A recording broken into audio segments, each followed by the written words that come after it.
जिंदाबाद जिंदाबाद जिंदाबाद भारत माता की जय। আমি মোহনদা এবং তপন মাইতি মহাশয়কে সম্মানীয় বিরোধী দল নেতা মহাশয় শ্রী শুভেন্দু অধিকারী মহোদয়কে সম্মান জানানোর জন্য অনুরোধ করব। भारत माता की জয় भारत माता की जय भारत माता की जय इंडियन आर्मी जिंदाबाद इंडियन आर्मी जिंदाबाद इंडियन आर्मी जिंदाबाद। भारत माता की भारत আমরা माता की সম্মানীয় বিরোধী দলনেতা মহাশয়কে আমাদের একটি প্রতীক একটি ট্যাঙ্ক দিয়ে আমরা উনাকে সম্মান জানাচ্ছি। কেননা আমরা সকলেই জানি ভারতীয় সেনার এক একটি জওয়ান এক একটি ট্যাঙ্কের সমান, এক একটি তোপের সমান। তাই আমরা সেই তোপ দিয়েই উনাকে আমরা সম্মান জানালাম। যারা আছে আমাদের এক্স সার্ভিসম্যান তাদেরকে আমি এসে এখানে প্রণাম করেছি। কেউ 25 বছর, কেউ 20 বছর, মানে কেউ আরো বেশি সময়। তাদের জীবনের যে একেবারে প্রাইম টাইম, সেই সময়টা তারা ভারত মাকে রক্ষা করার জন্য দিয়েছেন এবং এখনো আমাদের এই দেশকে শক্তিশালী করার জন্য তারা কাজ করছেন। আমাদের great prime minister, strong prime minister Narendra মোদীজির নেতৃত্বে। আমি সমস্ত এক্স সার্ভিসম্যান আজকে যারা এখানে এসেছেন ধন্যবাদ দেব। তারা গত 8 দিন ধরে কলকাতা হাইকোর্টে লড়েছেন।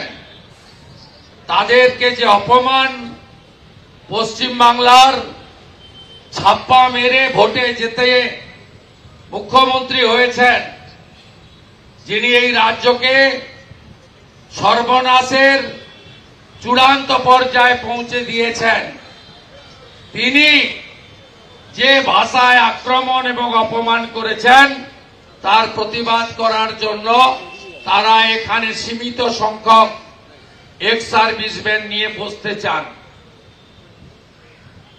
কলকাতা পুলিশ এবং রাজ্য সরকার অনেক শর্ত চাপিয়ে কিছুতেই এখানে করতে দেওয়া যাবে না। যেহেতু এখানে অবৈধ স্ট্রাকচার আর্মি তুলে দিয়েছে এবং মুখ্যমন্ত্রী পলায়ন করতে বাধ্য হয়েছেন। মুখ্যমন্ত্রী শুনে রাখুন, আর্মিরা আপনাকে দেখে পালায়নি, আর্মি আপনার অবৈধ ছামড়া তুলে দিয়েছে বলে আপনি লেজ গুটিয়ে পার্টি পালিয়ে ডোরিনা ক্রসিং এ চলে গেছেন। আমাদের দেশের আর্মি আপনাকে দেখে ছারপোকাদের দেখে পালাবে কেন? আমাদের দেশের আর্মিকে দেখে চীন পালায়, পাকিস্তান পা ধরে যে সব বিমানবন্দর তো ভেঙে দিলেন, কিছুই তো রাখলেন না। মাসুদ আজহারের বংশ নির্বংশ হয়ে গেল। এবারে সিডিএস আপনি থামান, আমরা আর পাচ্ছি না। আমাদের দেশের আর্মিকে দেখে সবাই স্যালুট করে। ইউনাইটেড নেশন পিস কিপিং ফোর্সে সেবাদান এবং বিভিন্ন দেশে যে ইন্টারনাল ডিজাস্টার হয় পুনর্নির্মাণে আমাদের দেশের আর্মিরা সবচেয়ে বড় গুরুত্বপূর্ণ ভূমিকা নেয়। যখনই নেপাল থেকে আমাদের তুরস্ক পর্যন্ত যখন আর্থকুইক হয়, ন্যাচারাল ডিজাস্টার হয়, ফ্লাড হয়, তখন আমাদের দেশের আর্মি, প্যারামিলিটারি, এনডিআরএফ আইটিবিপি এই জওয়ানরা গিয়ে কয়েক ঘন্টার মধ্যে ব্রিজ বানিয়ে দেয়, রাস্তা বানিয়ে দেয়। এমনকি তুর্কি পাকিস্তানকে অপারেশন সুদূরে সাপোর্ট দিল, সেই ইসলামিক কান্ট্রি ভূমিকম্পের পরে 24 ঘন্টার মধ্যে একটা আস্ত হসপিটাল বানিয়ে দিয়েছিল আমাদের দেশের সেনা এবং আধা সেনা। তাই আপনাকে দেখে সেনাবাহিনীর কেউ পালায়নি, আপনি পালিয়েছেন মেয়র রোড ছেড়ে ডোরিনা ক্রসিং এ আপনি পালিয়েছেন। আপনার এত উদ্ধত্ত অহংকার হয় কোত্থেকে? আমি আগের বক্তা মোহন রায় এক্স সার্ভিসম্যানের কথা শুনছিলাম। প্রত্যেকটা ঘটনাতে আর্মিকে অপমান করা।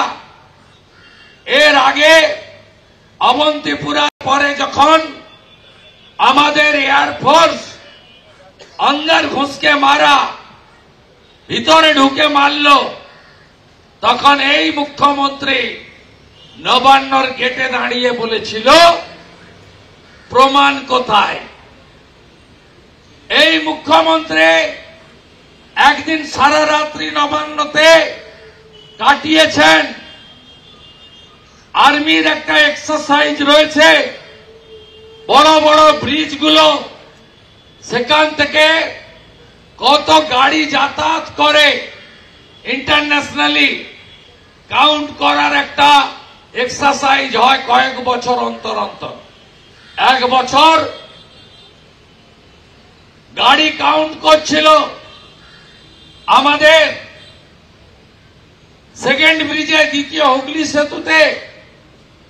সেখানে মুখ্যমন্ত্রী বলছিলেন আর্মি ঢুকে পড়েছে, এটা যেন আলাদা দেশ, উনি যেন এই দেশের প্রধানমন্ত্রী। আর্মি ঢুকে পড়েছে। আমি এর প্রতিবাদে আর্মি যতক্ষণ না সেকেন্ড ব্রিজ বা বিদ্যাসাগর সেতু থেকে চলে যাবে ততক্ষণ আমি নবান্ন ছাড়ব না। সারা রাত্রি যাপন করেছেন।